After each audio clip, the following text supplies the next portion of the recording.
Bueno, pues muchas gracias a todos los que estáis aquí y que tenéis ganas de escuchar. Yo creo que a Bashir le damos la bienvenida porque yo creo que es un lujo poder contar aquí con él esta tarde de viernes, con el frío que hace por ahí. Vamos a estar mucho mejor aquí aprendiendo algo sobre la memoria de Ben Barka y el significado que ha tenido en el pasado y en el presente y en el futuro, ¿no? Ben Barka para nosotros siempre ha sido muy importante. A mí me habéis escuchado algunos hablar sobre él. Me habéis escuchado en alguna conferencia también hablar sobre Ben Barka. Para mí es un referente tan importante como pueda ser, digo, en el concepto de un internacionalismo solidario, pues como pueda ser un Che Guevara o un Patrick Lumumba u otros líderes internacionales mundiales de los que quizás se habla más, ¿no?, que de Ben Barka.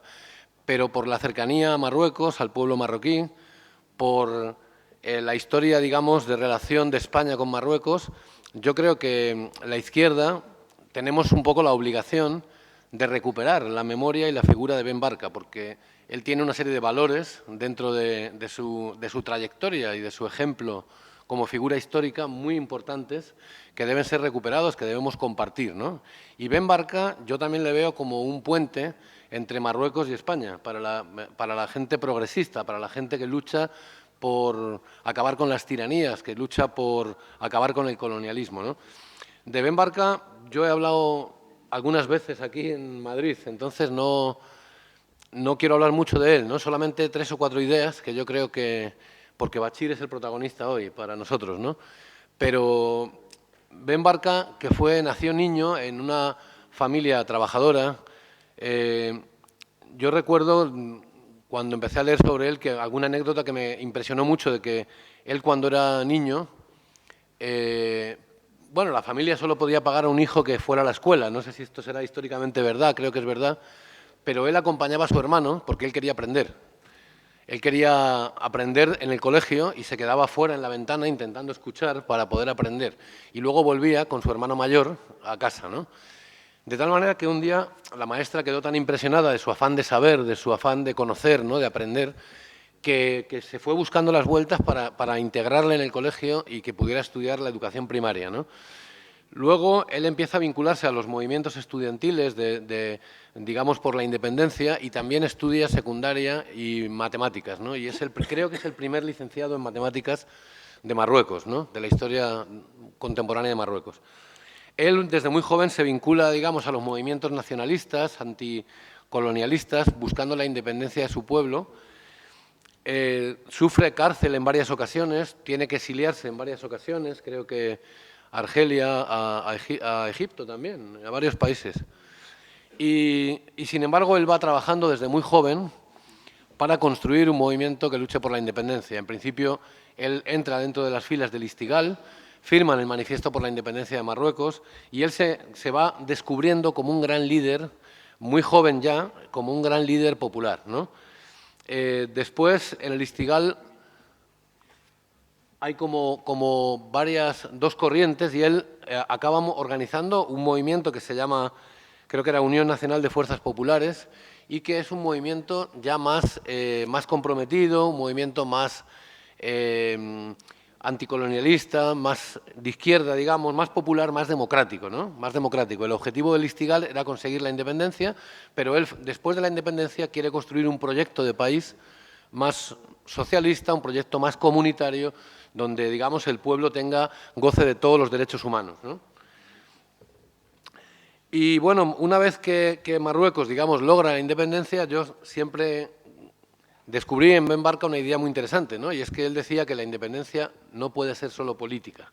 O sea, a veces creemos que los países son libres porque tienen la independencia política, y él dice que la independencia económica también hace libres, si no, no se es del todo libre. Y yo creo que eso, pues desde muchos países que han sido dominados por el imperialismo, por países coloniales, saben que es así, ¿no? Claro, él acaba convirtiéndose, pasó curiosamente de ser profesor de Hassan II a ser, digamos, un oponente, ¿no? Porque la realidad política del país lo hizo, ¿no? Creo que él fue profesor de Hassan II pero después, de alguna forma, él lo que denuncia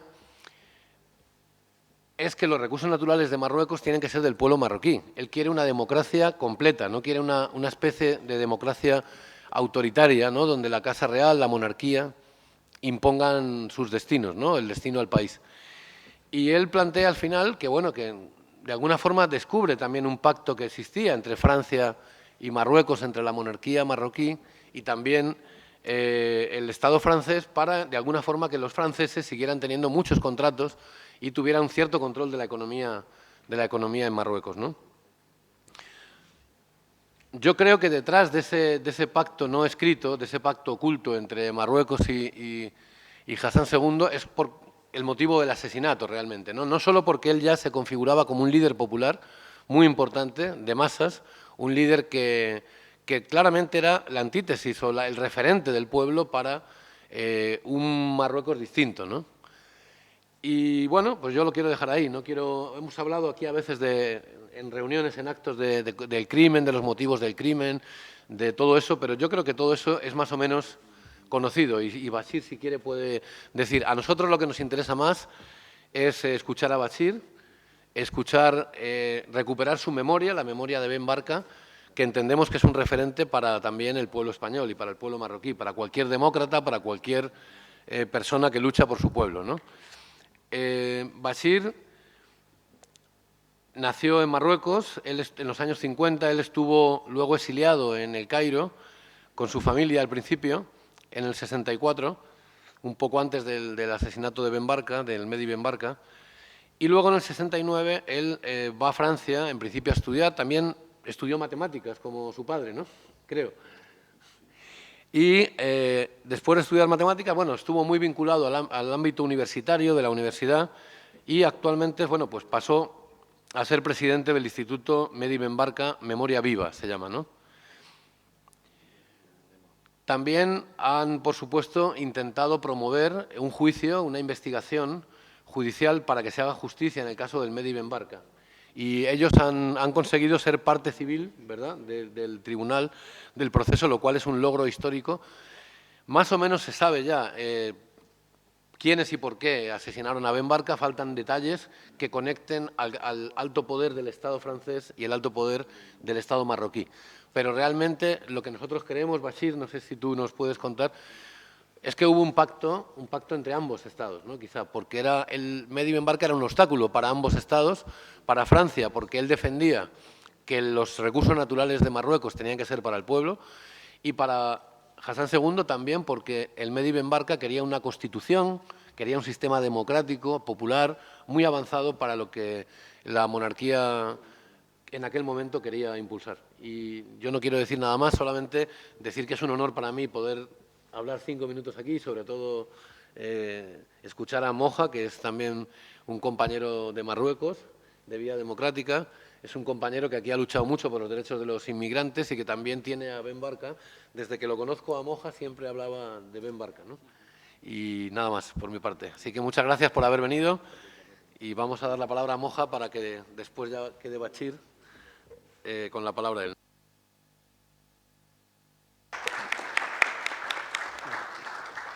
Bueno, gracias Fran, gracias Anita, y un placer hoy compartir con vosotros este espacio que transmite también solidaridad, fraternidad, y recordar a Ben Barka es recuperar una memoria necesaria y una obra de uno de los grandes referentes de la revolución africana, porque África hoy en día también necesita abrir otros caminos por una segunda independencia. Volver a Ben Barka es también demostrar que África nunca ha sido un sujeto pasivo en la historia. Y para nosotros Ben Barka simboliza la unidad de los pueblos de los 3 continentes, de Latinoamérica, de Asia y África. y para nosotros también eso suscita pasión y emoción, y también es un sentimiento de una profunda ausencia, porque la ausencia de Bambarka ha dejado en el desamparo a la izquierda africana, y eso se ha notado. En relación a esa conmemoración, nosotros anteriormente hemos hecho otro acto hace más o menos un mes y hemos planteado cosas y han quedado cosas también pendientes en aclarar, porque Bambarka necesita un seminario por la complejidad de los planteamientos, de todo eso. Y en relación a eso yo he escrito un pequeño texto que lo voy a leer aquí, en memoria de Mehdi Bambarka y también de Henri Curiel. Henri Curiel es un internacionalista de la solidaridad que es de origen egipcio, judío, y se dedicó a construir la solidaridad con los procesos anticoloniales en África y sobre todo en el Magreb. Y luego él se encargó de la logística en cuanto a lo que es la tricontinental. Y Henri Curiel era uno de los fundadores del Partido Comunista Egipcio y también participó en la fundación del Partido Comunista de Sudán. Entonces, destacar la figura de ese gran personaje también es un honor para nosotros. Y ha sido asesinado en París en el 78, con 4 disparos, él saliendo de su casa en el ascensor. En el 78, eso no estamos hablando del siglo XIX, el 78 aquí era plena transición y todo eso. Y también su caso no se ha revelado por cuestiones de Estado, por razones de Estado en Francia. En memoria de Bambarka y Henri Curiel, carta a París. París y su mito de capital de la revolución y de las luces. Es también de un imperio sin piedad con los condenados de la tierra. París y la metrópoli, las colonias y las posiciones de ultramar. Es un recorrido histórico muy espantoso a la hora de abordar sus dimensiones en los contextos que han configurado esa espinosa relación histórica. París, que de manera elegante siempre ha procurado blanquear la obra colonial, impresionando sobre su misión civilizadora y universalista, ha procurado discretamente cuidar su firme control sobre el destino de sus excolonias y vigilando los intereses estratégicos de un Estado capitalista y sangriento. Revertir la descolonización en neocolonialismo y la independencia en dependencias no es solo un juego de palabras, es una nueva y profunda desarticulación del continente africano para mantener el expolio y el acceso a los recursos energéticos. Francia asesoró detalladamente el desmantelamiento de las resistencias populares, la conversión de los ejércitos de liberación en aparatos policíaco-militares y las incipientes políticas públicas en gestiones técnico-burocráticas al servicio del clientelismo y desfigurando las sociedades, los territorios y sus realidades. Nueva Caledonia, Argelia, Martinica, Casablanca persisten como identidades anticoloniales sin madre patria, sublimes en el universo de la humanidad. Bambarka, como alma errante, abandonó París el 30 de octubre de 1965 para volar alto en el cielo de la Revolución Mundial.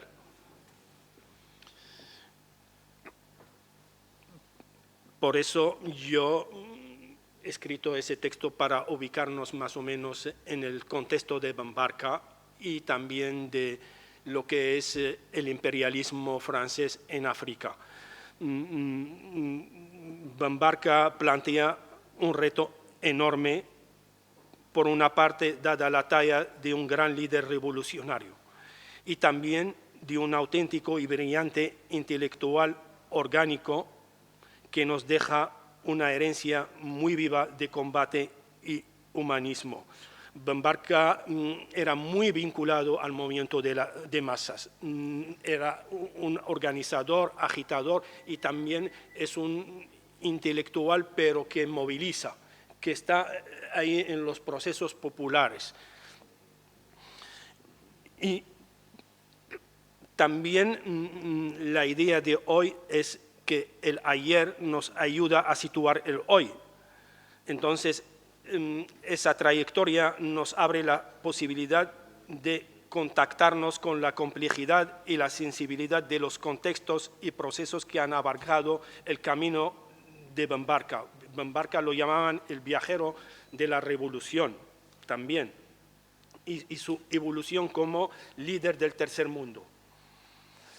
Bambarka es también aquí una herencia muy profunda y arraigada en las aspiraciones afroasiáticas y también posteriormente latinoamericanas. Esas aspiraciones es de buscar caminos y perspectivas independientes para los emergentes proyectos revolucionarios y de liberación nacional. Bambarka ahí planteó como una tercera vía para los países del sur, dada la situación de tensión que había en ese momento entre Rusia y China, por ejemplo, y no ayudaba a esos proyectos a que se articulen. También la tricontinental, luego Bashir yo creo que lo va a comentar, ha tenido dificultades en ese sentido, no por el imperialismo para realizarse, sino por esa disputa chino-rusa. Y está bien eso hoy para nuestro debate, que podemos hablar de esa controversia muy especial. Entonces, también, como comentó Fran, Bambarka es hijo de las particularidades de un nacionalismo marroquí, precursor de los sentimientos anticoloniales que trascendieron los límites del Magreb para repercutirse con fuerza en los horizontes de África y una parte del mundo árabe, no del todo, pero una parte. Y que en unos años después se convierte en uno de los referentes de esa unidad entre el panarabismo y el panafricanismo. Hubo en el 58 el Congreso de Accra, y Bambarka participó ahí activamente y ahí planteó, advirtió a los líderes africanos recién instaurada la independencia de muchos países, les advirtió de la penetración del sionismo en África. Ahí, entonces, desde ese momento, Bambarka ya estaba señalado por el Mossad. Y también posteriormente en el Cairo dio una conferencia a una delegación de estudiantes palestinos sobre la importancia de la interculturalidad entre el componente judío y árabe en la región. Entonces, Bambarka ha sido como un personaje clave en la construcción de la solidaridad concreta. Era el centro de su proyecto político y una de las enseñanzas de su legado. La solidaridad para él tenía que ser global, también sectorial, con también la solidaridad muy determinada, pero apostaba por la movilización, la solidaridad y la unidad. La unidad es muy importante como la ha cuidado, y con la unidad cuidaba también la diversidad y la pluralidad del movimiento revolucionario. Bambarka, en eso él estuvo como mediador internacional, por ejemplo, en el conflicto entre Siria e Irak del mismo partido, él ha mediado para que haya reconciliación. Y también en el conflicto chino-ruso, también ha actuado muy positivo en eso. Entonces, esas habilidades le han permitido después ser el organizador de la Tricontinental. Y la Tricontinental, luego yo hablaré en eso para ampliar el marco de esas exigencias concretas de la solidaridad.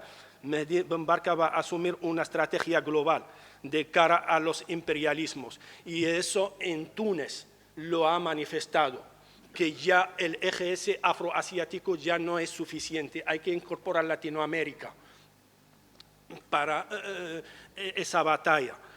Y no solo Latinoamérica, también el Caribe. El Caribe, tenemos nosotros vínculos con el Caribe como africanos por la diáspora, por esa historia, y esa ayudó.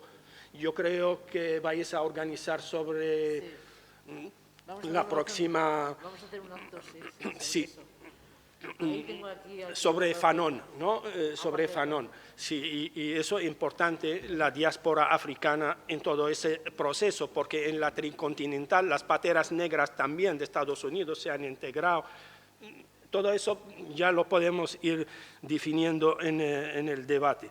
Entonces, en esa convergencia de dimensión histórica que plasma las aspiraciones populares en la unidad de dos frentes. Eso es importante también de Ben Barka, que ha logrado la unidad de dos frentes que vertebran los proyectos de emancipación. El frente que recoge las experiencias y corrientes del socialismo surgido de la Revolución de Octubre y otro frente que engloba África y Asia y que gira en torno a los modelos de liberación nacional.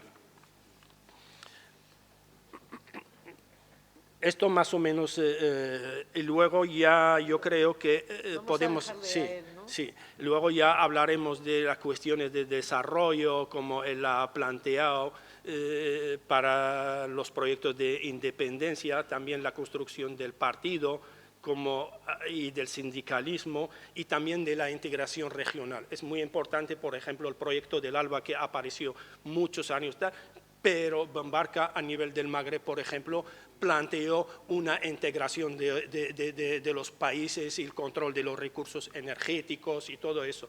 Una cosa muy importante en ese momento, Ben Barka lo dijo, por ejemplo, la integración regional, no puede haber futuro para Marruecos, para Argelia o para Túnez sin integración regional, no puede haber. El tema, por ejemplo, de los recursos energéticos, el gas, ahora que está de moda, si hay integración regional, el gas, la bombona del gas nos va a costar 2 euros. Ahora, sin integración regional, nos cuesta 9 euros. Entonces, es un ejemplo más o menos. Entonces, la cuestión de esa visión integradora siempre ha sido en ese proyecto, pero Francia ha abortado todos esos proyectos. Y ya luego yo puedo desarrollar más, y muchas gracias. Me falta lo de la Tricontinental, pero...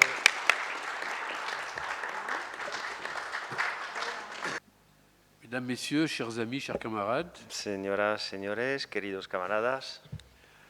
Je suis très heureux d'être ici à Madrid avec vous. Et puis, d'abord, je voudrais remercier Sergio, avec qui nous avons échangé, puis préparé cette réunion depuis plus d'1 an maintenant. Estoy muy contento de estar aquí con vosotros y quisiera saludar en particular a Sergi, con el que organizamos este evento hace más de 1 año. Donc, merci à camarade Douane Africa, merci à Fran Pérez de la direction des droits de l'homme de l'Izquierda Unida et merci à Mohamed Brabet de la plataforma Solidaridad con los Pueblos del Mediterráneo. Gracias a los que están aquí sentados a mi izquierda. Voilà, ils ont dit beaucoup de choses intéressantes, bien sûr, Han dicho beaucoup de choses muchísimas cosas muy qui vont me permettre, interesantes moi, d'aborder un autre aspect dans cette conférence. que me permitirán abordar aquí pues, distintas facetas de... Donc j'ai le plaisir d'apporter un éclairage sur l'une des affaires contemporaines les plus mystérieuses, qui recouvre aussi bien une partie d'histoire de la Ve République française que les relations franco-marocaines et la lutte anticoloniale.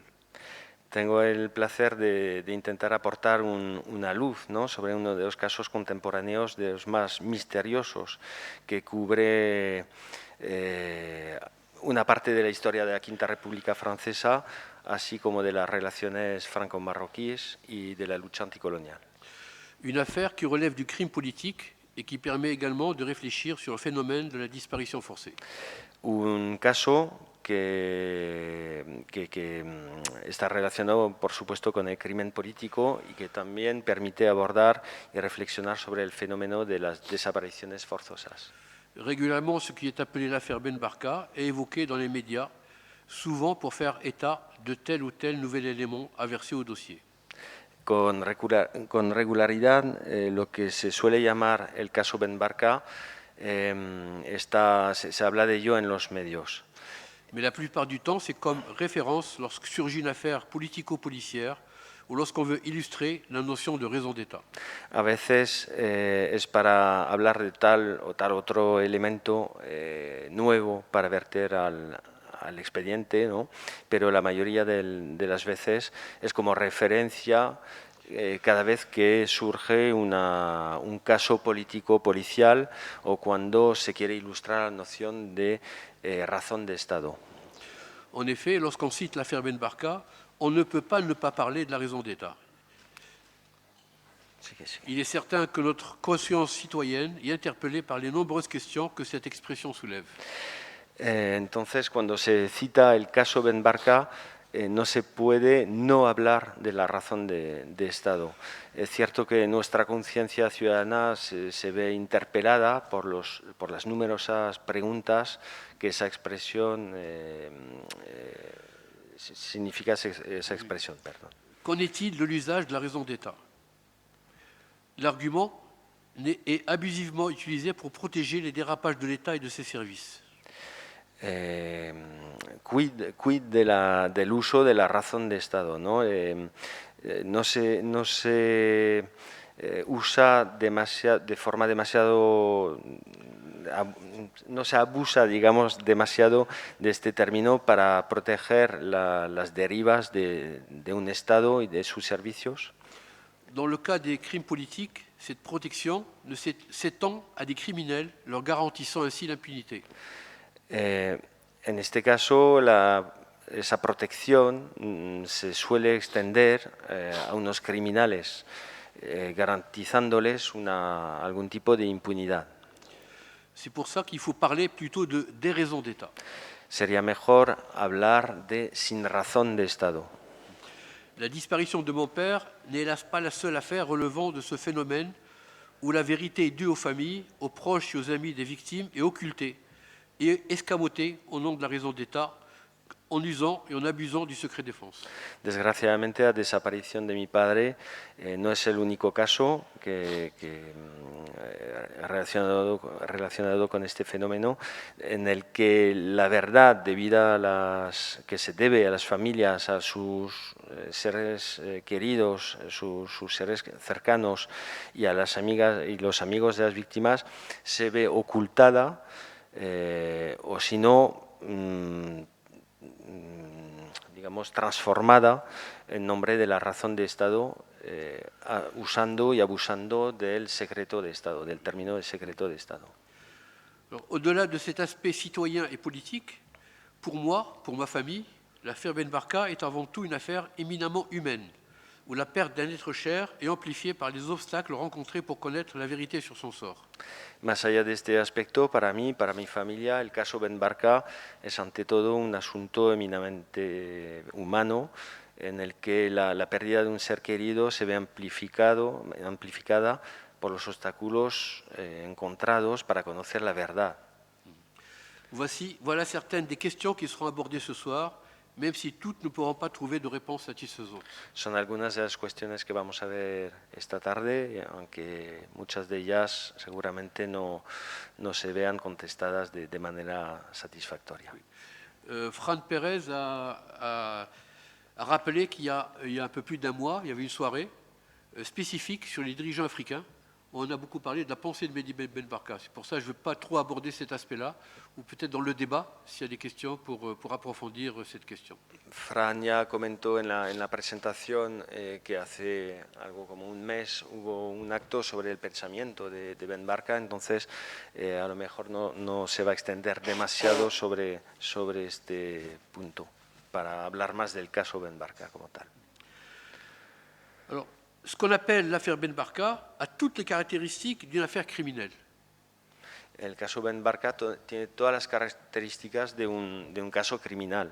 Il y a eu complot, enlèvement et assassinat. Hubo complot, secuestro y asesinato. Mais elle est avant tout une affaire éminemment politique. Y es un asunto eminentemente político.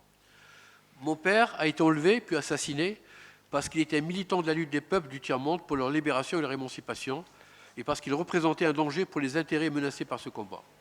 Mi padre fue secuestrado Assassinato.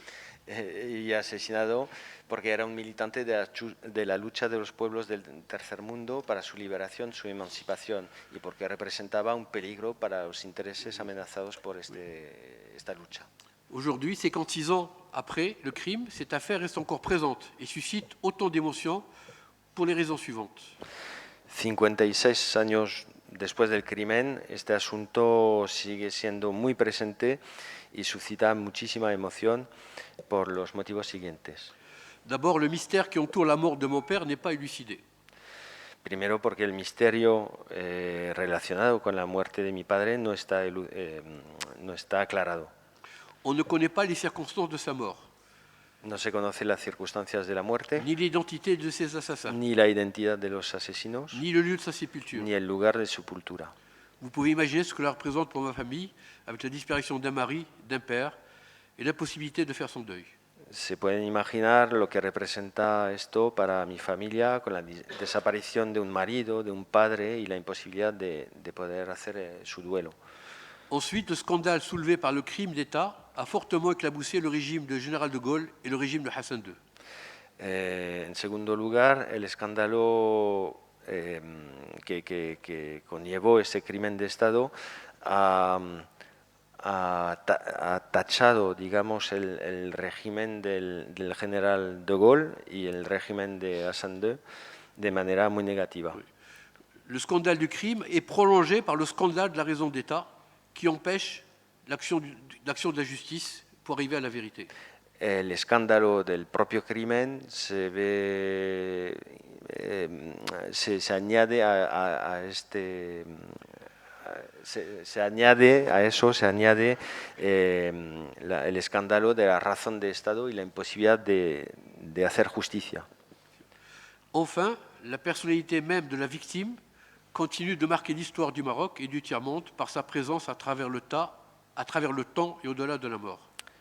Y para terminar, la personalidad misma de la víctima continúa de marcar profundamente la historia de Marruecos, del tercer mundo, a través del tiempo y más allá de su muerte.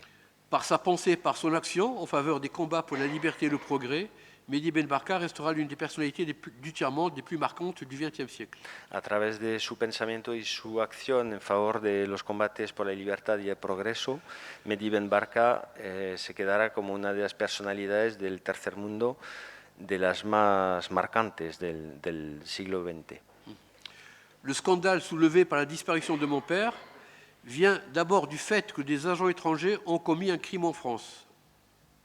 El escándalo que conlleva la desaparición de mi padre también viene del hecho de que agentes extranjeros cometieron un crimen en Francia. Avec en tête un ministre d'Intérieur en exercice. Con a su cabeza un ministro del Interior que está en ejercicio, que está en funciones, perdón. Ministre d'Intérieur marocain. Marroquí, sí.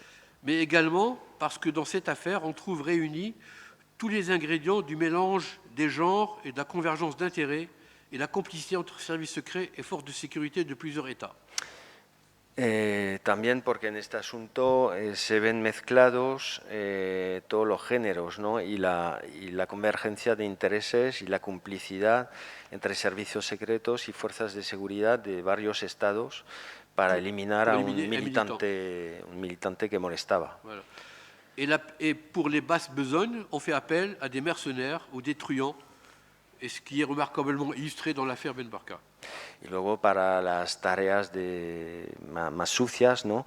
Se llama a unos, no sé cómo decirlo, bandidos y mercenarios, unos mafiosos y unos mercenarios para acabar con su vida. Ensuite, la raison d'État est invoquée pour couvrir le crime, entraver l'action de la justice et porter atteinte à notre droit à la vérité. Y para terminar, la razón de Estado se llama a la razón de Estado para encubrir el crimen y poner trabas a la acción de la justicia y poner trabas a nuestro derecho a la verdad. Voilà.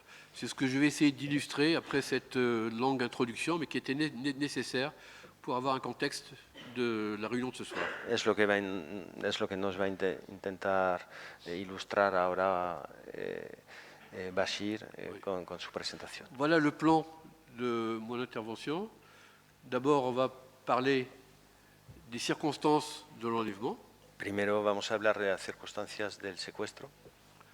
D'abord, le contexte historique de la disparition de Mehdi Ben Barka. Qui était Mehdi Ben Barka et pourquoi il a été enlevé? Luego el contexto On a histórico, déjà, ¿no? donc, de la les desaparición. intervenants auparavant déjà donné une idée des raisons pour lesquelles il y a eu cette convergence pour sa disparition.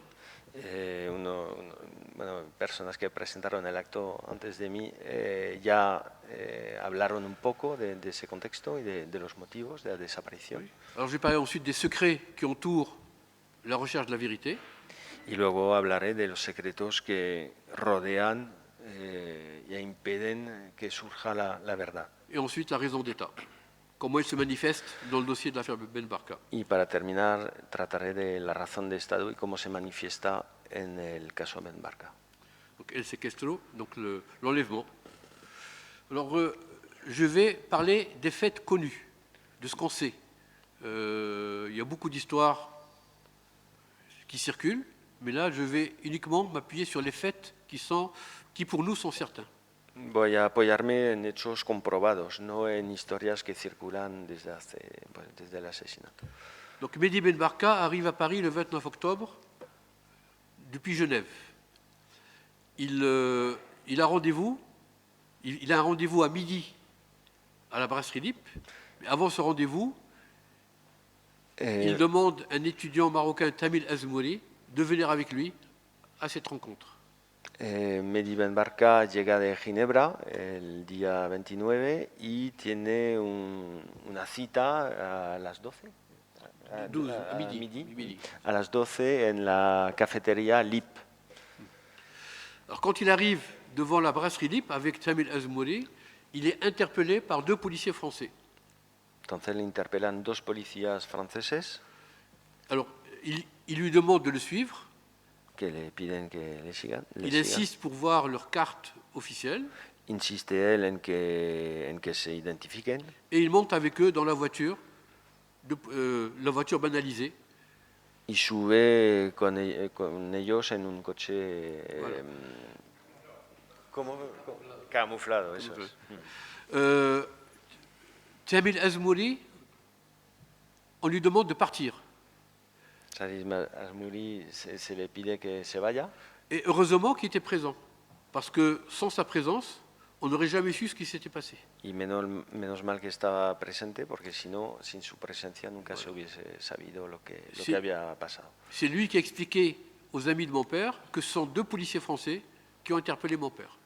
Es él quien explicó a los amigos de su padre, de mi padre, que eran dos policías franceses los que secuestraron a Mehdi Donc, Ben Barka. dans la voiture de police, il y a les deux policiers, mais il y a deux autres personnages. Il y a un agent des services secrets français, Antoine Lopez, et un gangster. En el coche hay dos personas más, un policía francés, Antoine López, Antoine Lopez des services secrets, servicios secretos, perdón, et un gangster. y un gángster. Et ils vont dans la maison d'un autre gangster, Bouchèche, dans la région parisienne. Y se van a la casa de otro gángster que se llama Bouchesses. Alors ici s'arrêtent les faits vérifiés. Aquí cesan los hechos comprobados. Ce qu'on sait, c'est que le lendemain, le 30 octobre, arrive Oufkir le ministre de l'Intérieur marocain venant du Maroc, et Dlimi, chef de la Sûreté nationale venant d'Alger, ainsi que des agents des services secrets marocains. Lo que sí se sabe es que Oufkir, ministro del Interior marroquí, y Dlimi, Dlimi, el chef de la Sûreté. Jefe de la seguridad marroquí, y otros agentes marroquíes llegan al día siguiente. Voilà. Donc voilà, voilà je dirais, les faits qu'on connaît. Ce qui s'est passé ensuite, on ne le sait toujours pas. Y lo que pasa después, pues todavía no se sabe, se sigue sin saber. ¿Sí? Vale, se me oye poco. Vale. Alors qu'est-ce qui s'est passé? Il y a plusieurs versions. Entonces, ¿qué pasó? Hay varias versiones. La version qui reste malheureusement dans l'esprit de beaucoup de personnes, aussi dans l'esprit des journalistes, de certains films, c'est la version qui a été racontée dans le journal L'Express en janvier 66 à Paris. En enero 66 surge una primera versión en el periódico L'Express, es la que se ha quedado. Alors dans cette version, d'après le titre de l'Express, J'ai vu tuer Ben Barka, la personne qui raconte aux journalistes raconte l'histoire comme quoi Oufkir est venu à la villa de Bouchèche, il aurait torturé mon père avec un couteau jusqu'à son assassinat. Esa versión que se titula He visto cómo mataban a Ben Barka cuenta como Oufkir, el ministro del Interior marroquí, habría torturado a Ben Barka en la casa de Bouchèche. Seulement, la personne qui est censée avoir raconté cette histoire aux journalistes n'a jamais rencontré les journalistes. Pero esa persona que cuenta los hechos esos hechos nunca se vio con los periodistas. Voilà, donc c'est une histoire de deuxième, troisième main. Es una historia de segunda o tercera mano. Deuxième histoire, deuxième version, qui a été racontée par les frères Bourikat. Ce sont des hommes d'affaires marocains, mais qui ensuite ont été arrêtés par le régime de Hassan II. La segunda versión es de los Bourikat, hermanos Bourikat, que son hombres de negocios que luego fueron arrestados por Hassan II. Ils ont passé quelques années dans le PF3. Le PF3, c'est un lieu de détention extrajudiciaire. Pasaron tiempo en el PF3, que es un lugar de encarcelamiento extrajudicial. Et ensuite, ils ont passé 18 ans dans le ban de Tazmamart. Y luego 18 años en una cárcel de trabajos forzosos. Voilà, ils ont eu la chance d'en sortir vivants. Han tenido la suerte de salir vivos. Et ils ont raconté, dans un livre, que lorsqu'ils étaient au PF3, ils avaient, dans les cellules voisines, les truands français qui avaient participé à l'enlèvement de mon père à Paris. Y han contado como cuando estaban en el PF3, en el lugar extrajudicial ese de encarcelamiento, oyeron la historia de los gángsters franceses que también estaban encarcelados ahí. Et les gangsters leur auraient dit que la tête de mon père était enterrée dans un coin de ce jardin, du jardin de ce PF3. Y contaron que la cabeza de Mehdi Ben Barka estaba enterrada en un rincón del jardín de esta cárcel. Quelque temps plus tard, les gangsters ont été liquidés au PF3 devant les frères Bourikat et enterrés dans ce PF3.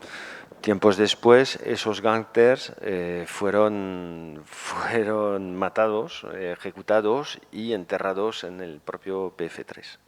Jusqu'à aujourd'hui, nous demandons aux autorités marocaines de faire des fouilles dans ce PF3. Ils ont toujours refusé. Y se sigue pidiendo hasta hoy que las autoridades marroquíes abran ese famoso rincón donde estarían enterrados y siempre se han negado. Autre version d'un ancien agent des services secrets marocains, Boukhari, qui raconte... Oui. Sí, otra versión de un agente americano. No, perdón. Marruecos. De marroquí, pardon. Marocain, pardon. Marocain, qui raconte que le corps de Mehdi Ben Barka a été dissous dans des cuves d'acide au Maroc et que les responsables de sa mort sont Oufkir et Dlimi. Y este agente cuenta como el cuerpo de Ben Barka habría sido disuelto en ácido en Marruecos por los propios Oufkir y Dhimmi. Dhimmi. Seulement, il a raconté son histoire en 2001. Oufkir et Dhimmi sont morts en 72 et 83. En el 72 y en el 83 Oufkir y Dhimmi mueren y este señor que cuenta esta versión, él la cuenta en el 2001. Et si on suit la version de Boukhari, cela veut dire qu'il n'y a plus rien à chercher, les assassins sont morts, le corps a disparu, donc ce n'est pas la peine de continuer des recherches pour la vérité. Entonces, según él, pues el cuerpo ha desaparecido y ya no es necesario buscar cuerpo porque ya no hay cuerpo. C'est pour ça que nous pensons que cette version est une version téléguidée par les services secrets marocains. El entorno de Mehdi Ben Barka piensa que es una versión guiada, ¿no? Comendada por las autoridades marroquíes. Et puis il y a les versions israéliennes. Le dernier article est de 2016, où un journaliste a fait, après beaucoup d'investigations, dit que c'est le Mossad, le bureau du Mossad à Paris, qui s'est chargé de faire disparaître le corps de Mehdi Ben Barka dans une tombe, dans une forêt parisienne. Hay otra versión que es la de los servicios secretos israelíes o de un periódico. Un journaliste. Un periodista, perdón, israelí. Su versión, que es de 2016, dice que el cuerpo de Mehdi Ben Barka está enterrado en un bosque a las afueras de París. Le Mossad, bien sûr, refuse de répondre aux juges français. El Mossad, servicios secretos israelíes, se niega en contestar a las preguntas del juez francés. Et le chef du bureau du Mossad de Paris vient de mourir il y a 18 mois. Y el jefe del Mossad, de la oficina del Mossad en París, acaba de morir hace 18 meses. Donc, bien sûr, il y a d'autres versions, mais aucune, jusqu'à aujourd'hui, n'est démontrée ni prouvée. C'est ce que nous souhaitons par le travail de la justice, c'est-à-dire d'arriver à faire le tri entre toutes ces versions pour avoir des certitudes. Hay más versiones y de lo que se trata, de lo que tratamos es de esclarecer los hechos verdaderos y cuál de estas cuatro versiones es la correcta. Parce qu'aujourd'hui, il y a toujours des questions sans réponse. Sigue habiendo un montón de preguntas, muchas preguntas sin contestación. Comment est mort Mehdi Ben Barka? ¿Cómo murió Mehdi Ben Barka? Qui sont ses assassins? ¿Quiénes son sus asesinos? Où est-il enterré? ¿Dónde está enterrado? Et là aussi, une question qui est importante pour nous en tant que citoyens, est-ce que toutes les responsabilités, individuelles ou étatiques, sont établies? Y ver lo más importante para los ciudadanos, ver cuáles son las responsabilidades tanto individuales como estatales. Alors pourquoi Mehdi Ben Barka est venu à Paris? ¿Por qué Mehdi Ben Barka vino en París? Il avait rendez-vous avec des proches du général de Gaulle. Tenía una cita con personas cercanas al general de Gaulle. Mehdi Ben Barka, en octobre 65, était président du comité préparatoire de la tricontinentale. En octubre del 65, Ben Barka era uno de los que preparaban la tricontinental. En 65, de Gaulle prenait ses distances vis-à-vis de l'OTAN. En el 65, De Gaulle tomaba sus distancias con la OTAN. Et il était intéressé par ce mouvement du tiers-monde qui émergeait. Y estaba interesado en esos movimientos del tercer mundo que estaban emergiendo. C'est pour ça qu'il était intéressé d'entendre Mehdi Ben Barka pour évoquer cette perspective de la tricontinentale et du mouvement de solidarité des peuples d'Afrique, d'Asie et d'Amérique latine. Por eso estaba interesado en escuchar a Ben Barka y escuchar sobre la solidaridad entre los pueblos de Asia, África y Sudamérica. Et Mehdi Ben Barka était conscient, je dirais, des contradictions internes au sein du camp impérialiste. Bien sûr, il n'était pas dupe de la politique africaine de Gaulle. Ben Barka sabía perfectamente cuál era la política africana de Gaulle, pero sabía también de las contradicciones en el campo imperialista. Mais pour lui, il était intéressant d'avoir ne serait-ce qu'un mini-soutien contre l'impérialisme américain. Por eso le interesaba tener, aunque sea un pequeño apoyo frente al imperialismo americano. Mais sa venue principale, c'est le rendez-vous à la brasserie Lippe. Le rendez-vous, c'était avec un journaliste, un réalisateur et quelqu'un qui se présentait comme un producteur. Su cita principal era la de la cafetería Lip, donde se iba a encontrar con un productor, Un producteur, un pro- journaliste un periodista et un réalisateur, y un cineasta. et cinéaste. Le projet, c'était pour discuter du projet d'un film documentaire sur la décolonisation qui devait avoir lieu à La Havane, en ouverture de la tricontinentale. En apertura de la Tricontinental se preveía abrir el evento con un documental y por eso ese encuentro. Mais ce qu'ils ne savaient pas, c'est que ce projet, c'était un piège pour le faire venir à Paris. Le projet a été présenté par les services secrets marocains à la bande aux truands et aux journalistes et aux faux producteurs pour contacter Mehdi Ben Barka et le faire venir à Paris. En realidad era una trampa y era un falso proyecto organizado por los servicios secretos. Si. Et le film devait s'appeler Basta. Hein, mais en fin de compte, c'était un piège. Et quand il est venu à Paris, le piège s'est refermé. Et on a abouti à son enlèvement.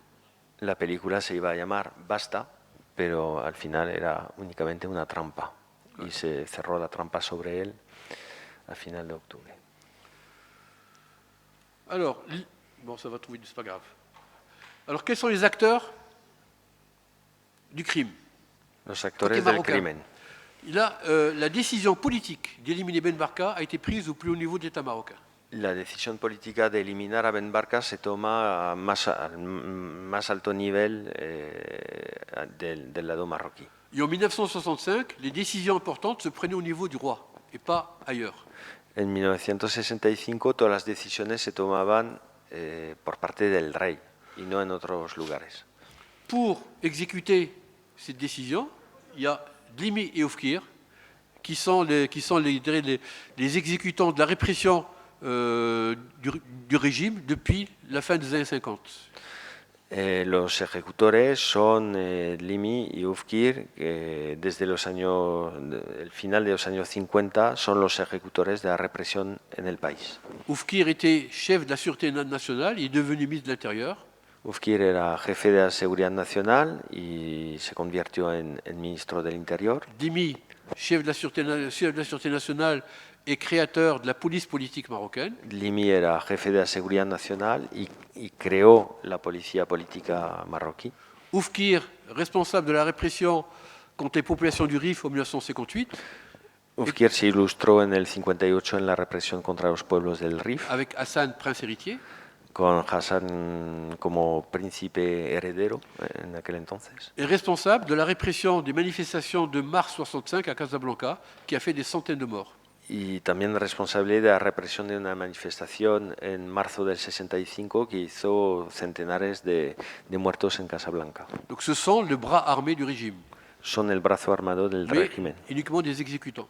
pero únicamente ejecutores. Et puis il y a les agents de la politique, les agents de la police politique marocaine qui sont venus à Paris, dont on connaît quelques noms. Y luego hay otros actores, ¿no?, que son agentes de la policía, de los cuales sabemos algunos nombres únicamente. Alors les complices et les acteurs français, parce que pour mener à bien le complot, il fallait trouver des complices en France. Ahora vamos a ver los cómplices y actores del caso del lado francés, porque hacían falta cómplices en Francia. Alors principalement un agent des services secrets français, Antoine Lopez, Antoine López, que era un agente de los servicios secretos franceses. Georges Figan, qui était le faux producteur. Georges Figon, que era un falso productor, en realidad, de cine. C'était un repris de justice. Que era un truán, un gángster también. Delincuente, sí. Et puis les policiers, Souchon et Voiteau, qui ont rendu service à Lopez en interpellant mon père. Y los dos policías, Souchon y Voiteau, que son los que arrestaron a Mehdi Ben Barka. Et puis les 4 gangsters de la bande Abu Cheikh, des gangsters qui avaient déjà qui avaient travaillé durant la Deuxième Guerre mondiale avec la Gestapo en France, ensuite qui ont travaillé dans le service d'ordre du Parti gaulliste, et puis qui ont continué à faire le trafic en tant que gangster. Luego estaban los 4 delincuentes que empezaron trabajando con la Gestapo cuando la ocupación de Francia, luego se metieron en el servicio de orden o de seguridad de Gaulle y luego siguieron pues, Voilà. actuando del mismo modo, ¿no? Alors les autres protagonistes, ici à partir, c'est un article de Time Magazine en 1965 qui résume bien les autres implications. D'abord, le Mossad israélien. Ça, on l'a su dès 1966. Une revue israélienne, Boule, a sorti un article sur le rôle du Mossad dans la disparition de Mehdi Ben Barka. Ya en diciembre del 66, la revista Bull, israelí, saca un artículo sobre la desaparición de Ben Barka. Dès la parution, la revue a été saisie et le directeur et le journaliste condamnés par un tribunal militaire à huis clos. En cuanto salió esa revista fue retirada de los kioscos, no sé cómo se dice en español, se dice secuestrar una revista, en francés se dice. Entonces se secuestró la revista y el jefe de redacción fue encarcelado. Voilà. On a pu avoir connaissance de cet article par une traduction qui est parue dans le New York Times américain. Y luego se pudo acceder a este artículo mediante una traducción que se publicó en el Time en diciembre del 75. Alors, ensuite, il y a la CIA. L'article parle de l'éventualité de l'intervention de la CIA dans la disparition de mon père, mais ça, j'y reviendrai tout à l'heure, parce qu'on n'a toujours pas les preuves de ce rôle de la CIA. Posiblemente esté también como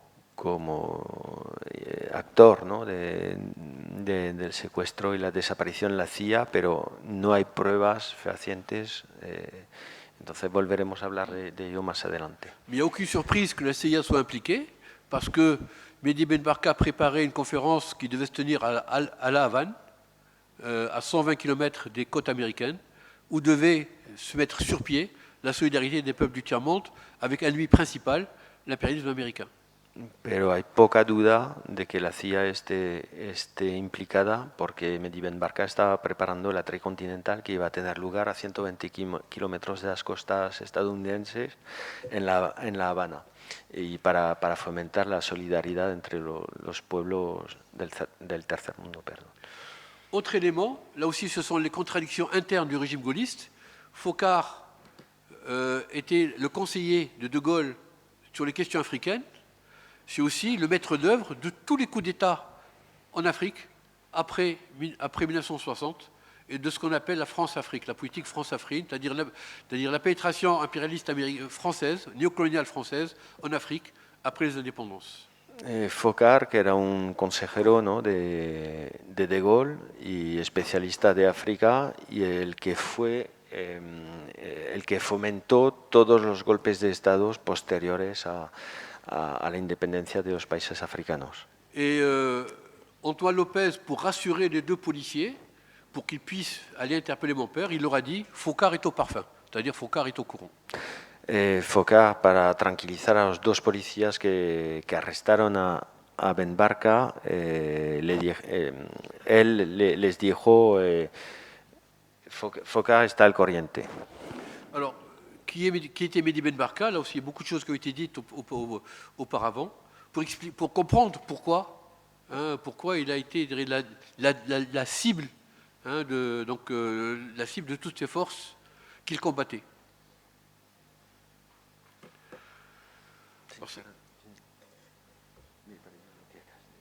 Pardon? Donc, je vais peut-être faire un rapide parcours, un rapide rappel de la vie du parcours de Mehdi Ben Barka pour essayer de comprendre pourquoi il a été la cible de ces forces qu'il combattait. Vamos a hacer un retroceso un poco en el tiempo viendo la vida de Mehdi Ben Barka y por qué fue la diana de este crimen de Estado. Oui. Donc il est vraiment des origines populaires la Médina de Rabat. Venía de la Medina de Rabat, en Et Marruecos. Franck Pérez a bien rappelé comment il est rentré à l'école par hasard et par effraction. Entró en la escuela un poco por casualidad y por infracción, sí. Il a une scolarité exceptionnelle, donc c'était vraiment, il a démontré qu'il était quelqu'un de très intelligent. Scolarité exceptionnelle. Pasó una escolaridad, un curso escolar absolutamente excepcional, tenía cualidades excepcionales. Il a fait ses études universitaires à Alger entre 1940 et 1942. Entre el 40 y el 42 hizo sus estudios universitarios en Alger. Et là, il a noué des liens durables et profonds avec les futurs dirigeants nationalistes tunisiens, maghrébins, tunisiens et algériens. Y ahí conoció y creó lazos que perduraron con los líderes tunecinos y argelinos. Et surtout, s'est développé en lui un esprit internationaliste qu'il n'a jamais quitté. Y es cuando tomó conciencia y adquirió un espíritu anticolonialista que luego nunca internacionalista que nunca dejó. Voilà. Et pour lui, le combat des peuples sont un combat commun. C'est-à-dire, bien sûr, chaque peuple a sa spécificité, mais le succès peut venir de la solidarité entre les peuples. Para él, todos los pueblos tenían sus especificidades, pero lo importante es que lucharan en común. Alors, il a une, je dirais, très rapidement, il a une implication dans la vie politique, dans le mouvement national. Dès 14 ans, il a intégré les cellules du mouvement national marocain. Ya con 14 años integró las filas, ¿no? y el movimiento independentista marroquí.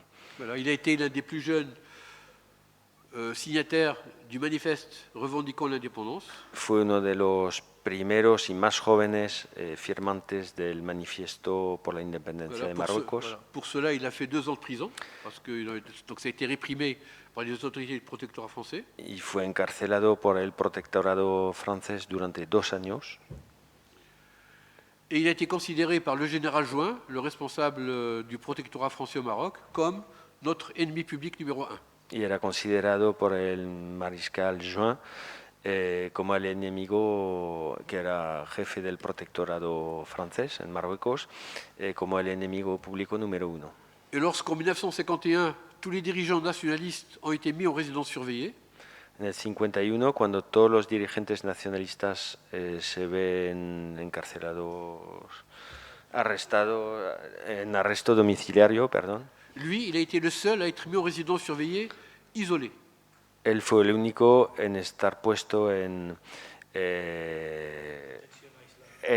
arresto domiciliario, pero aislado, de forma aislada. Voilà, et dans des régions de plus en plus éloignées. Y entonces no domiciliario y cada vez en sitios más alejados de su casa. Et sa femme avait le droit, c'est sa famille, avait le droit de lui rendre visite 1 mois tous les 6 mois. Y su mujer solo tenía derecho a verle una vez cada 6 meses. Alors après l'indépendance du Maroc, il est l'un des acteurs de cette indépendance. Donc déjà, il fait partie des négociations entre le mouvement nationaliste marocain et la France. Más adelante forma parte de los negociadores de la independencia con Francia. Ensuite, il refuse tout poste ministériel. Y rechaza cualquier puesto ministerial. Mais il est élu président de l'Assemblée nationale consultative. Pero se le elige presidente de la Asamblea Legislativa Consultativa. Qui n'est pas une assemblée législative. Consultativa, Asamblea Consultativa. Qui n'est pas législative, mais qui devait préparer à l'Assemblée constituante. No era una asamblea legislativa, pero tenía que preparar el terreno a la asamblea constituyente. Mais les rapports de force politiques ont fait que cette assemblée constituante n'a jamais eu lieu. Y la relación de fuerzas políticas hizo que esa asamblea constituyente nunca tuvo lugar. Alors entre 55 et 59, il essaye de développer un certain nombre de projets de développement. Pour lui, l'indépendance n'est pas une fin en soi, ce n'est que le début pour construire une société nouvelle qui doit se faire avec la mobilisation populaire.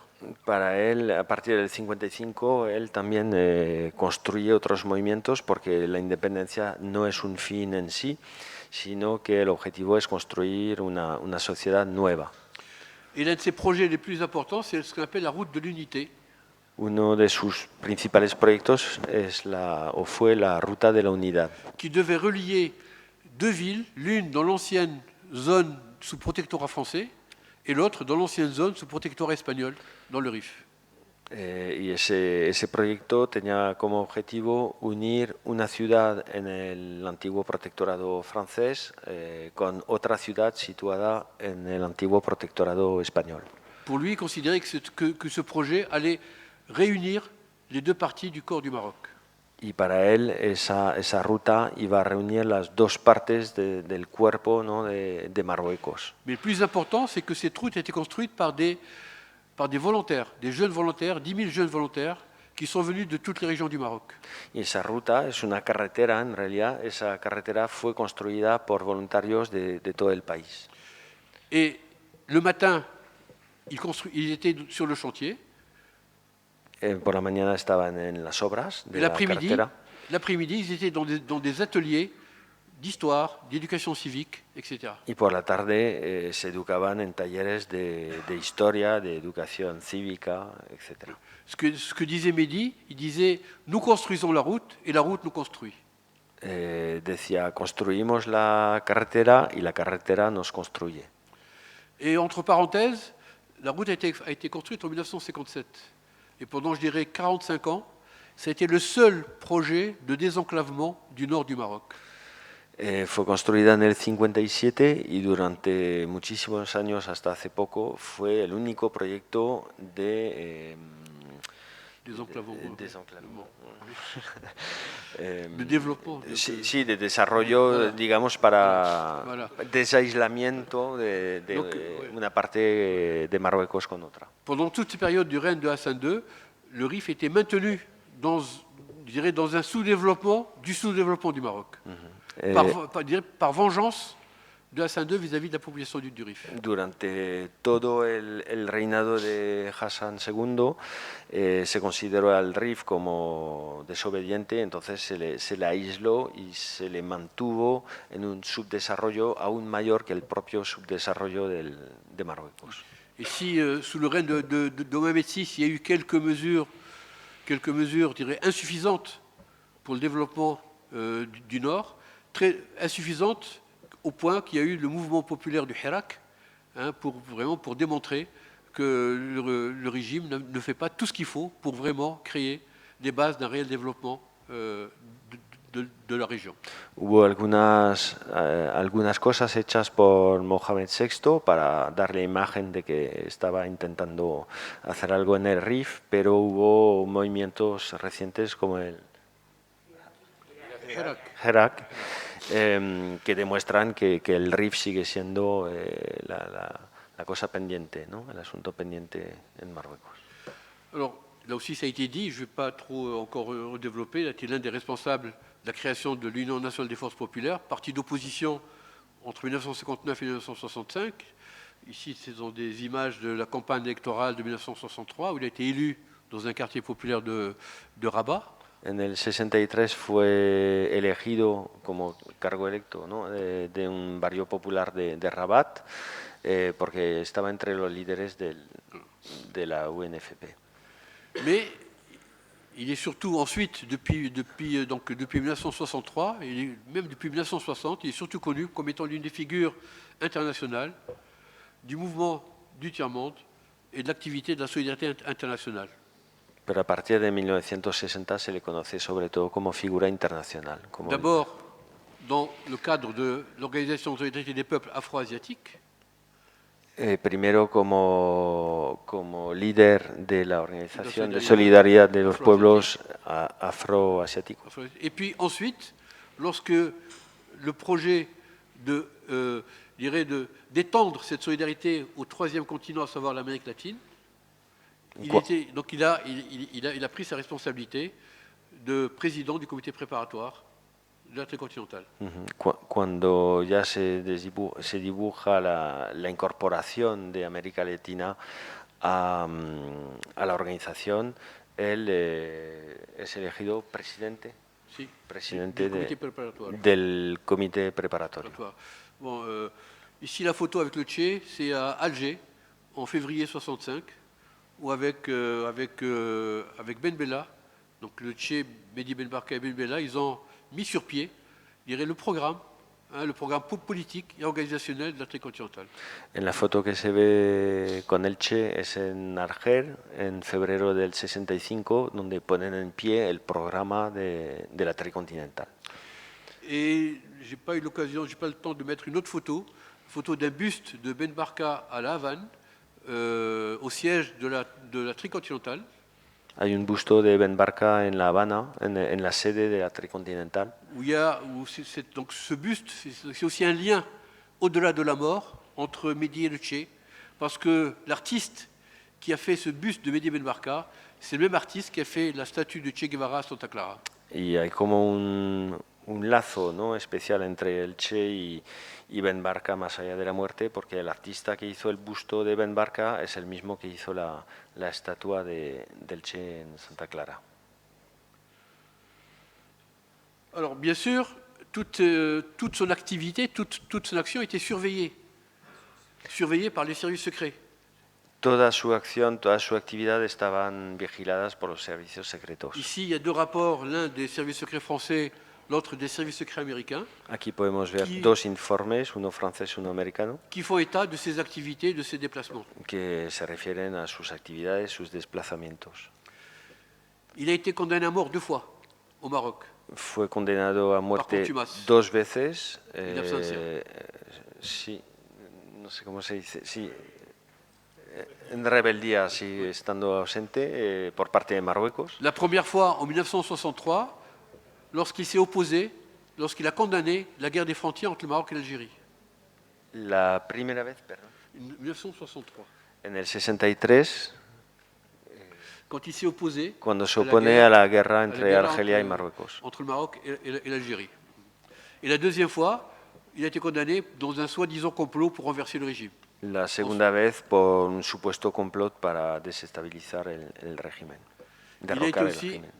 Il a été aussi l'objet de tentatives d'assassinat direct au Maroc, También fue objeto à Genève et en Égypte. de tentativas de asesinato en el propio Marruecos, en Ginebra y en Egipto. Alors ici, c'est après une tentative d'assassinat au Maroc. Il avait des vertèbres fragiles, donc il a porté une minerve pendant plusieurs mois.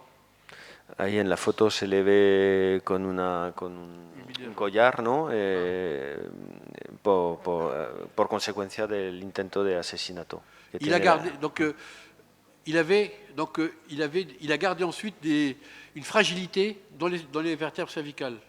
Conservó después una fragilidad ahí en las cervicales. Et l'une des versions possibles, c'est qu'il aurait été donc frappé aux vertèbres cervicales parce qu'il se révoltait contre les gangsters à la maison de Bouchèche et que ce coup-là aurait été fatal. Una de las versiones habla de que, siendo frágil de las vértebras, se habría rebelado contra los delincuentes que le secuestraron y tras un golpe en las vértebras, pues murió.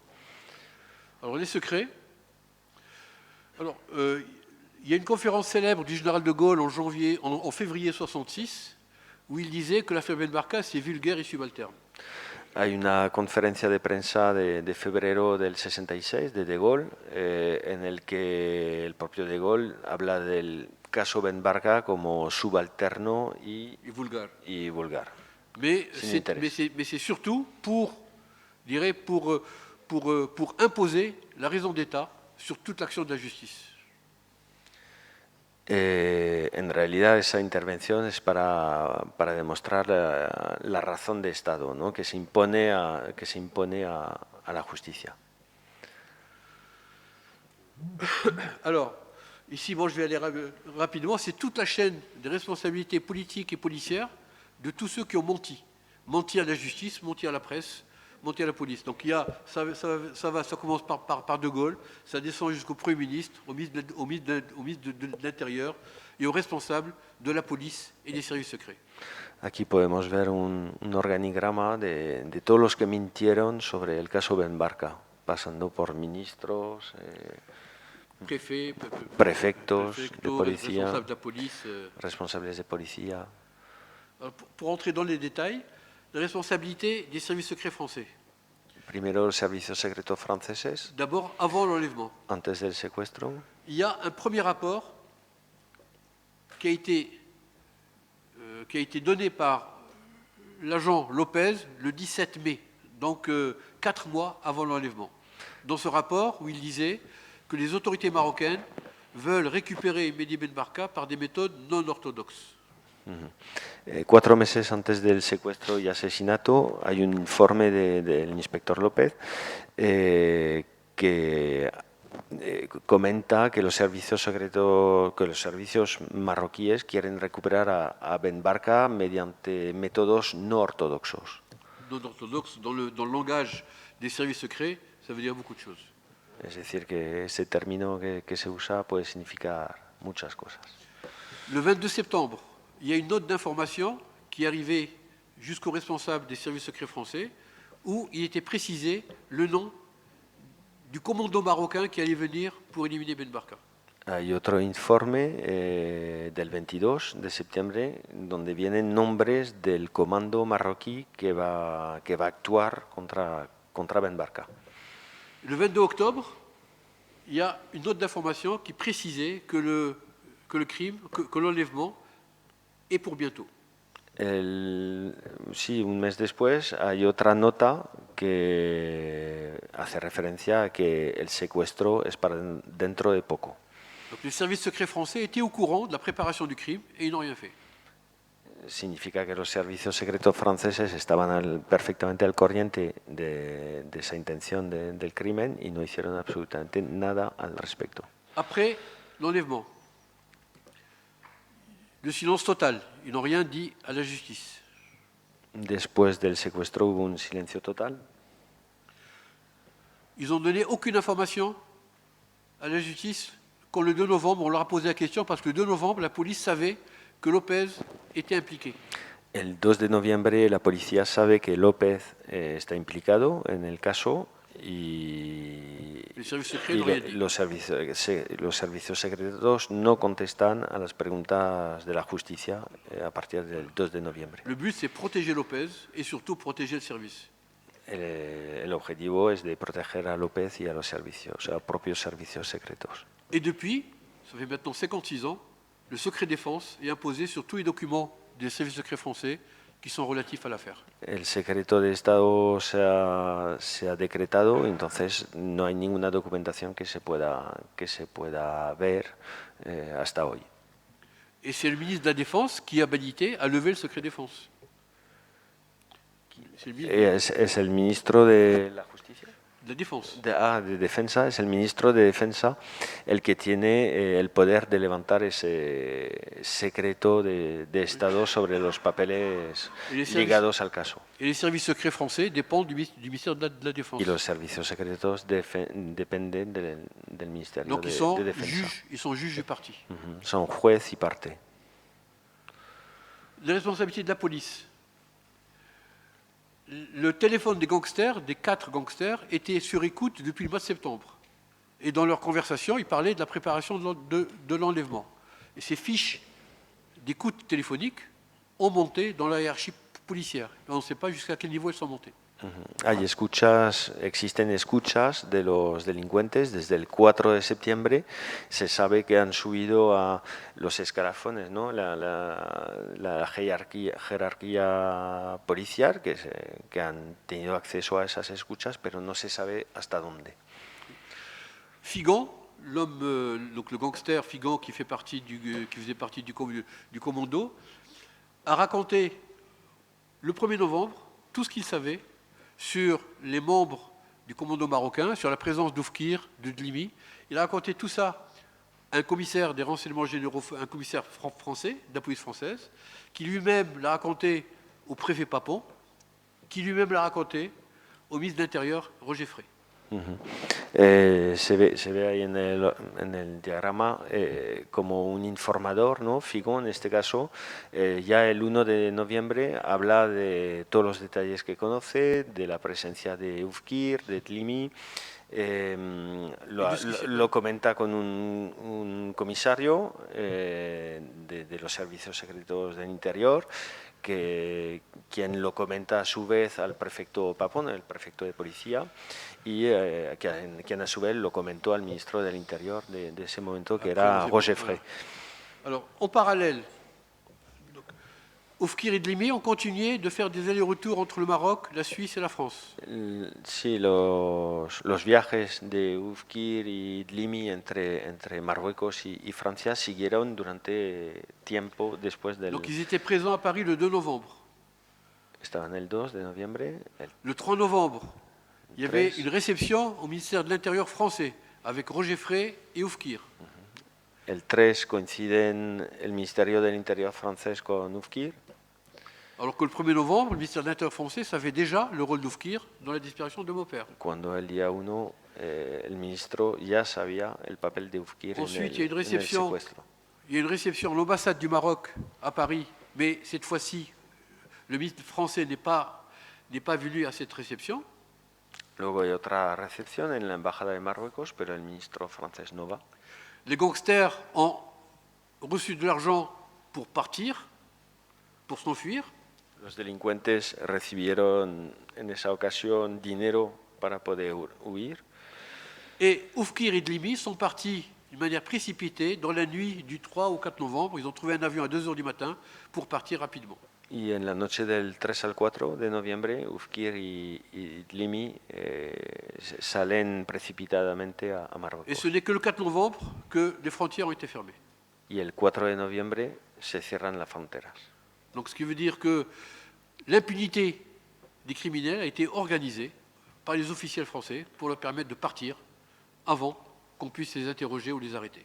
Todo eso significa que la impunidad de los secuestradores y asesinos fue permitida y organizada por las propias autoridades francesas. Ça ne veut pas dire qu'on aurait pu sauver mon père, mais au moins les criminels ne se seraient pas enfuis. No significa que podríamos haber salvado a mi padre, pero por lo menos que los criminales no se hubiesen escapado.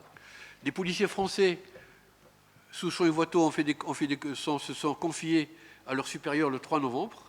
El 3 de noviembre, Souchon y Boiteau, los inspectores de policía Lopez le 3 novembre se aussi. confiesan, López también, Mais le juge d'instruction n'a été informé que le 11 novembre. y se informa al juez a cargo del caso únicamente el 11 de noviembre. Son enquête a été surveillée, sous surveillance, avec des obstacles. La instrucción se hizo bajo vigilancia superior, digamos. Et les scellés de la maison de Bouchèche n'ont été n'ont jamais été posés sur les maisons de Bouchèche et de Lopez. Nunca se sellaron las puertas y bueno, los accesos a la casa de Bouchesèche. Et les premières investigations dans ces maisons ont été faites en janvier.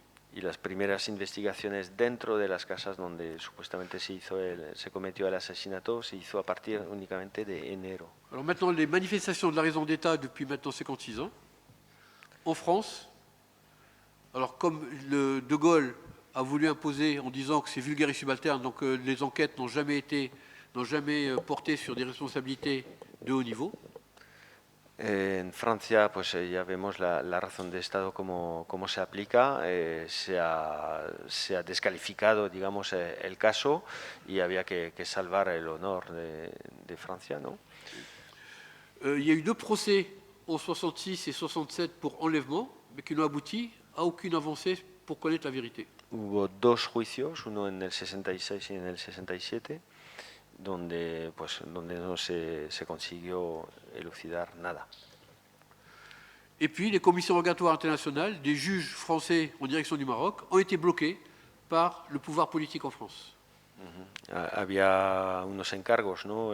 Judiciales internacionales que se vieron bloqueados tanto en Francia como en Marruecos en el 77 en un caso y desde el 2003 en el otro. Et puis, bien sûr, toujours le secret défense qui bloque l'accès aux documents.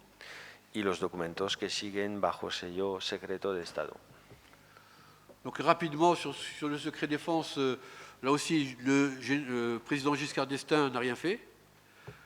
En la presidencia de Giscard d'Estaing en los 70 no se hizo absolutamente Mitterrand, nada. très peu de choses. Mitterrand tampoco. Jospin, Premier ministre, a créé une commission pour que le politique ne prenne pas ses responsabilités. En el 98, otro primer ministro, en este caso socialista Jospin, creó una comisión, pero únicamente para evitar que haya responsabilidades políticas. En 2005, on a eu la levée partielle du secret défense sur certains documents. En el 2000, a partir del 2005 se pudo acceder a algunos documentos. En 2010, le juge d'instruction a fait une descente, une perquisition dans les services secrets français. En el 2010 se hizo una investigación dentro de servicios secretos franceses. Il a récupéré 400 pages, Y se requisaron 400 páginas de mais informe, seulement 100 pages ont été déclassifiées. pero únicamente 100 páginas fueron desclasificadas. 300 sont toujours couverts secret défense. Y el resto sigue siendo secreto de Estado. En 2017, avant de partir, Hollande a fait une grande déclaration disant voilà, nous avons trouvé 90 documents que nous allons donner à la justice sur l'affaire Ben Barka. En el 2017, Hollande hizo un gran discurso sobre el descubrimiento de 90 documentos para saber la verdad sobre el caso Ben Barka. Seulement ces documents étaient déjà dans le dossier depuis 1965. Y eran documentos que ya estaban en el expediente desde el 65, en realidad. En 2018 et aujourd'hui, le président Macron a fait de grandes déclarations sur l'affaire Audin, comme quoi il va ouvrir certains dossiers, mais rien n'a été fait concrètement, ni dans l'affaire Audin, ni dans notre affaire. En el 2018, a partir del 2018 hasta ahora, Macron ha hecho también discursos, ¿no?, sobre el caso Maurice Audin, Mathématicien. matemático comunista que fue asesinado también, y sobre el caso Ben Barka, pero no hay nada se hizo al respecto. Je vais aller un peu plus vite. Alors au Maroc, les gangsters ont été accueillis au Maroc, ils ont été assassinés en 1973. Los gangsters fueron asesinados en el 73. Et les perdón. agents marocains sont toujours protégés. Là, c'est le Chtouki qui est condamné en France et qui assiste aux cérémonies officielles au Maroc. En el caso de los marroquíes, pues hemos visto el caso de Chouki que goza de protección en Marruecos pese a ser condenado en Francia. Les commissions internationales ne sont pas exécutées au Maroc. Las comisiones rogatorias no tienen efecto en Marruecos. Et le gouvernement marocain refuse de faire des fouilles au PF3. Le PF3, c'est une propriété dans le Araba. Y se siguen negando en hacer las excavaciones para ver si están ahí enterrados o Ben Barka o los gangsters en el PF3, la antigua cárcel. Qui est localisé, mais il n'y a pas de fouilles. Aux États-Unis, la CIA reconnaît avoir 1400 documents au nom de Ben Barka, mais elle refuse de les communiquer jusqu'à aujourd'hui au nom de la sécurité nationale américaine. En los Estados Unidos también hay más de 1.400 documentos existentes, pero siguen bajo cierre también. Sí. En Israël, ce que j'avais dit, bon, que l'État israélien refuse de répondre aux juges. En Israel, pues el Estado no se niega en contestar a los jueces. Voilà. Et puis, bon, pour terminer, que sont-ils devenus? Figan, les 4 gangsters, Oufkir et Dlimi, sont tous morts de mort violente. Figan se serait suicidé juste au moment où les policiers venaient pour l'arrêter. Les 4 gangsters, on a vu, ils ont été assassinés au Maroc. Oufkir se serait suicidé de 2 balles dans le dos après le coup d'État manqué contre Hassan II. Sí, todos murieron los actores del caso, ¿no? Todos murieron de muerte violenta, Figon asesinado, los 4 gánsteres también, y Oufkir suicidado de 2 balas en la espalda. Et Dlimi est mort dans un accident de la circulation. Sa voiture a été renversée par un camion militaire lorsqu'il a quitté le Palais Royal. Y Dlimi murió pues, en su coche, en un accidente de coche a la salida del Palacio Real, cuando un camión militar le arrolló el coche. Au moment où il y a eu des rumeurs qui disaient qu'il serait en train de préparer un coup d'État. Cuando había rumores de que estaba preparando un golpe de Estado. Les agents marocains, El Hassouni et Hachi, sont morts. Tounsi est toujours vivant. Los agentes marroquíes también murieron y Tounsi toujours vivant. Tunsi sigue vivo. Kadiri, qui est attaché militaire à l'ambassade du Maroc en France en 1965, est mort. Mesliman, qui était dans le cabinet d'Oufkir au Maroc, ancien chef de la gendarmerie marocaine, est toujours vivant. El antiguo jefe de la gendarmería marroquí sí sigue vivo, pero otro alto responsable ha muerto también. Souchon est mort. Lopez n'a plus toute sa tête. Et puis, la question qui reste, Mehdi Ben Barka, qu'est-il devenu? Seguimos preguntando de qué pasó con Mehdi Ben Barka. Oui, 100 ans après sa naissance. Siento molestar, interrumpir. J'ai fini. Es muy entretenido. 2 minutos. 2 minutos. Ça y est, non, j'ai terminé. Voilà. Donc, la raison d'État persiste. La recherche de la vérité continue. Le devoir de mémoire est toujours nécessaire pour mieux connaître la pensée de Mehdi Ben Barka. Os remito a la pantalla para la traducción. Excusez-moi pour les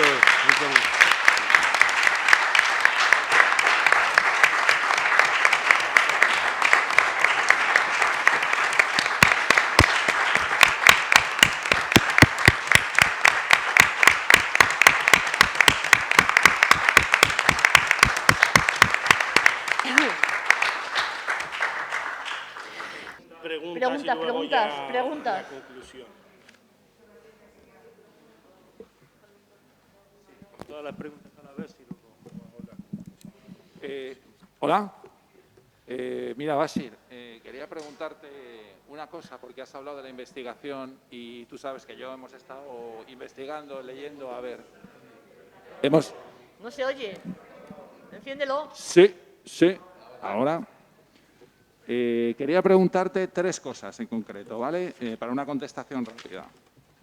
La primera era en la absolución de Bernier, de Philippe Bernier.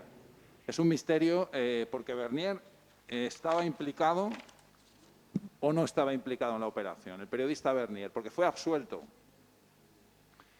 También quería preguntarte,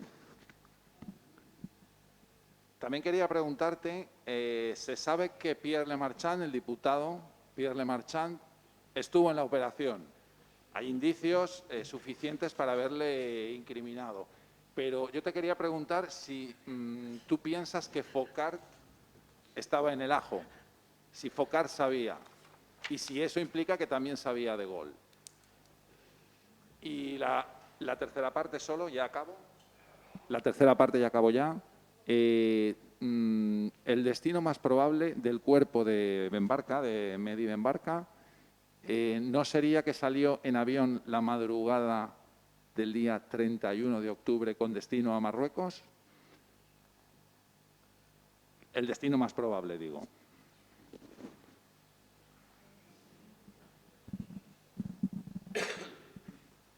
Je vais essayer de répondre rapidement.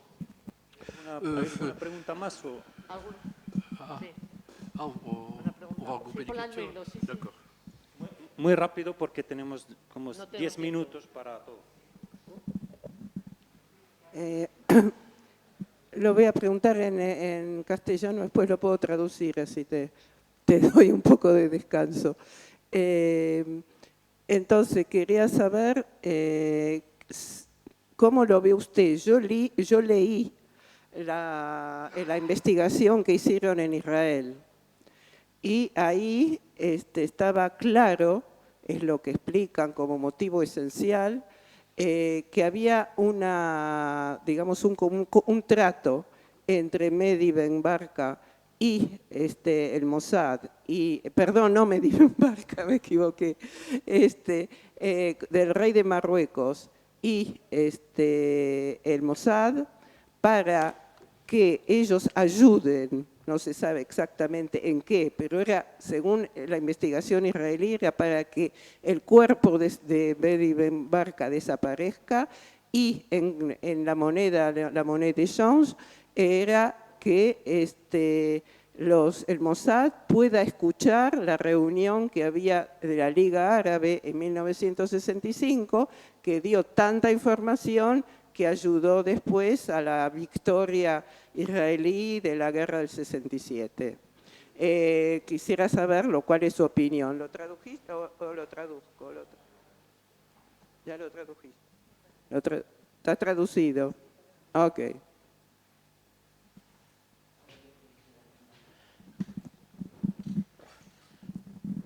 Je vais poser la question directement en français. Bon, alors,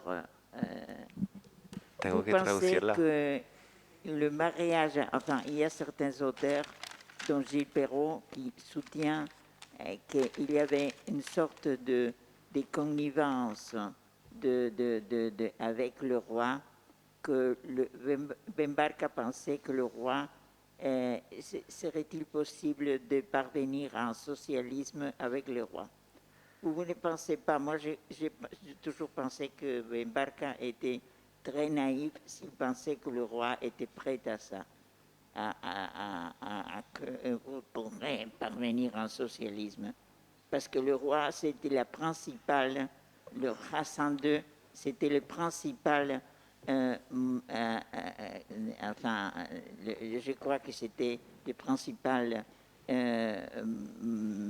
cause de la mort de Ben Barka. Moi, je crois que c'est lui qui a inspiré et c'est lui qui a manigancé, c'est lui qui a manipulé tout le monde pour parvenir à la mort de Ben Barka. Alors, je crois que ce mariage qui prévoyait, qui apparemment pensait Ben Barka entre le roi et le socialisme serait-il possible?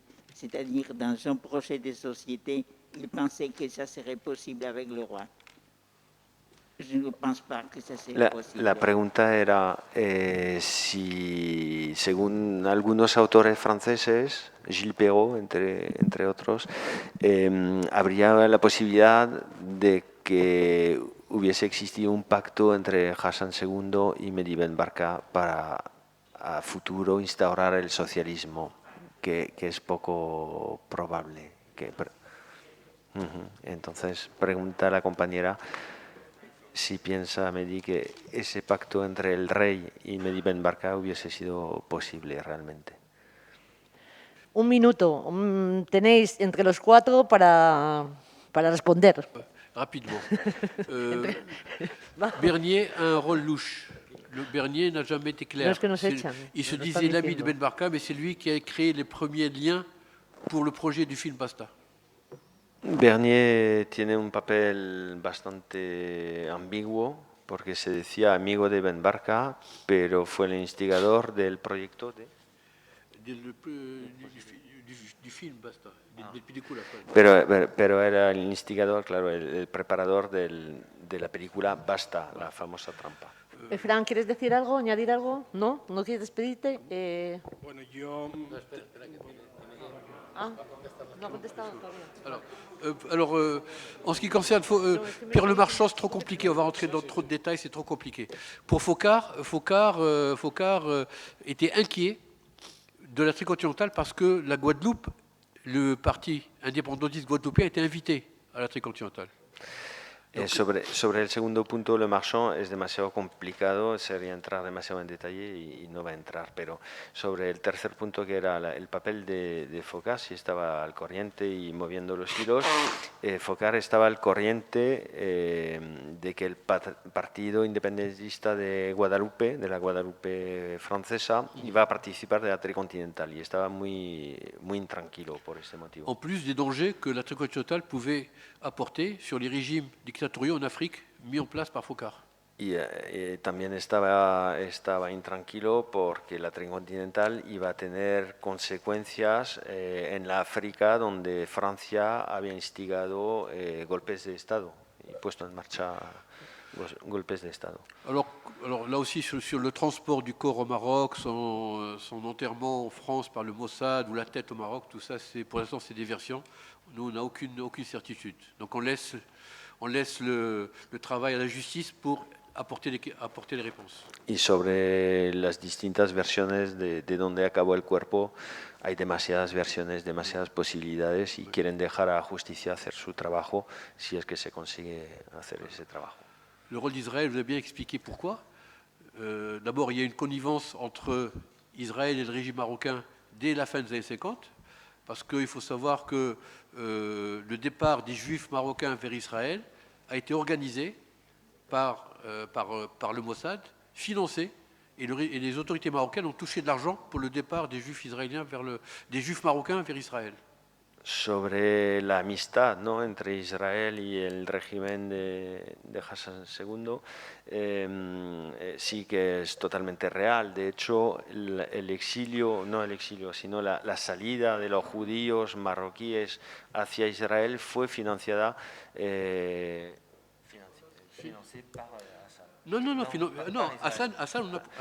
Hassan II tocó dinero porque salieran los. Et puis le Mossad, enfin Israël, a été très touché, politiquement touché par la conférence de Mehdi Ben Barka sur le rôle d'Israël en Afrique, conférence qu'il a faite au Caire en avril 65, où il a dénoncé le rôle d'Israël auprès du régime d'apartheid d'Afrique du Sud et des colonies portugaises en Afrique. Y en abril del 65 en el Cairo, Mehdi Ben Barka hace una conferencia contra Israel o sobre el papel de Israel y sus amistades, digamos, de alguna manera con el régimen del apartheid en África del Sur, de Sudáfrica, y en los regímenes también racistas de las colonias portuguesas, ¿no? Malheureusement, le temps est trop court pour parler de la normalisation aujourd'hui.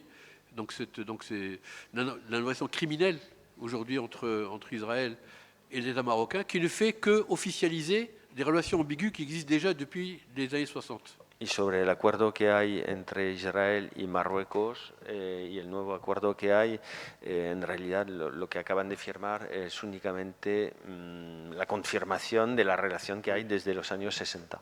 Alors, entre les relations entre Hassan II et Mehdi Ben Barka en 65, après les manifestations de Casablanca de mars 65, Hassan II était coincé, était dans une impasse. Après les manifestations de Casablanca en 65. Después de las manifestaciones de Casablanca en marzo del 65, el régimen de Hassan II estaba desestabilizado y sin salida, ¿no? Et il a ouvert des négociations avec l'opposition, et en particulier avec Mehdi Ben Barka. Y el rey se vio obligado a abrir negociaciones con la oposición y en concreto, entre otros, con Mehdi Ben Barka. Mehdi Ben Barka et ses camarades étaient d'accord pour une solution politique à condition qu'il y ait un programme politique de 2 ans et qu'ils prennent toute la responsabilité politique du pouvoir. Ben Barka estaba de acuerdo con llegar a una solución pactada con la condición de que durante 2 años tomarán el mando, la oposición tomará el mando de las reformas a emprender. Ces négociations ont duré de avril jusqu'en juin. Las negociaciones duraron de abril hasta junio. Mais au mois de juin, les négociations ont été rompues. Pero en junio se rompieron. De la part de Hassan II. Por parte de Hassan II. Et mon père a écrit une lettre à ma mère en lui disant « Hassan II veut nous embarquer dans des affaires douteuses ». Y Ben Barka escribió a su mujer que Hassan II quería llevarlos en asuntos turbios, Donc il n'était plus question d'accord politique avec Hassan II à ce moment-là. por lo que no había posibilidad de acuerdo político. Et en parallèle, Hassan II, au mois d'avril, avec ses services secrets, préparait le complot pour enlever Mehdi Ben Barka à Paris en 65, Y al en octobre. mismo tiempo, Hassan II estaba preparando en realidad el secuestro y el asesinato de Ben Barka para octubre. Je voudrais rapidement remercier Maxime pour la traduction. Donc sans lui, je serais perdu. Merci beaucoup.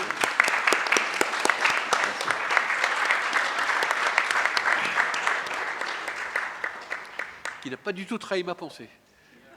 No he traicionado su pensamiento, espero.